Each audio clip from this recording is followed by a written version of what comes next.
Seperti setiap pagi, ia bangun sebelum subuh, menyiapkan bekal, memastikan semua sudah beres sebelum ia berangkat. Anaknya masih tidur. Ia mencium keningnya pelan-pelan, membisikkan sesuatu yang hanya mereka berdua tahu. Ibu berangkat dulu ya sayang. Setiap hari begini, naik kereta sebelum anak bangun, pulang saat anak hampir tidur.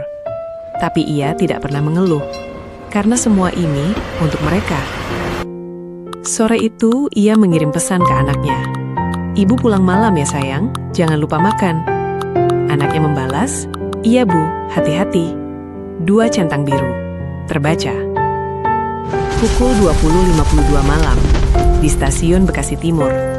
Dalam 1 detik, perjalanan pulangnya berhenti untuk selamanya. Di rumah, anaknya masih menunggu. Duduk di dekat pintu, memegang gambar yang tadi ia buat untuk ibunya. Menunggu suara kunci yang tidak pernah berbunyi. Sepatunya masih di sana, rapi, seperti biasa ia tinggalkan sebelum berangkat. Tapi malam itu, tidak ada yang kembali untuk memakainya. Di sakunya ditemukan sebuah gambar lusuh. Gambar seorang anak yang menggambar ibunya dengan jubah dan tulisan, "Ibu superheroku." Ia belum sempat menerimanya. Untuk 16 ibu, ayah, anak, dan saudara yang tidak pulang malam itu, bukan statistik, bukan angka. Mereka punya nama.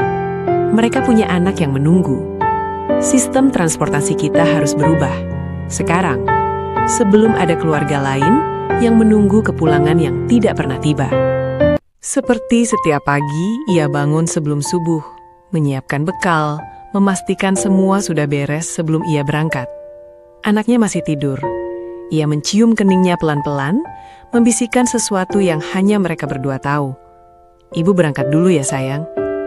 Setiap hari begini, naik kereta sebelum anak bangun, pulang saat anak hampir tidur.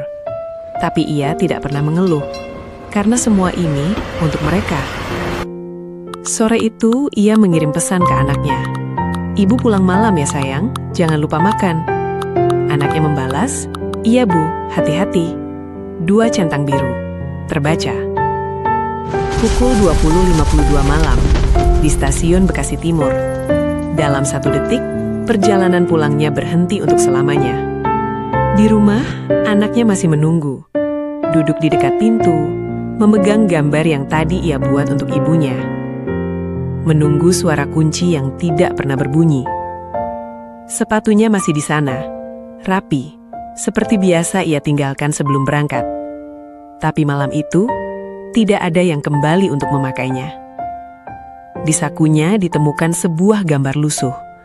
Gambar seorang anak yang menggambar ibunya dengan jubah dan tulisan, "Ibu superheroku." Ia belum sempat menerimanya. Untuk 16 ibu, ayah, anak, dan saudara yang tidak pulang malam itu, bukan statistik, bukan angka. Mereka punya nama. Mereka punya anak yang menunggu.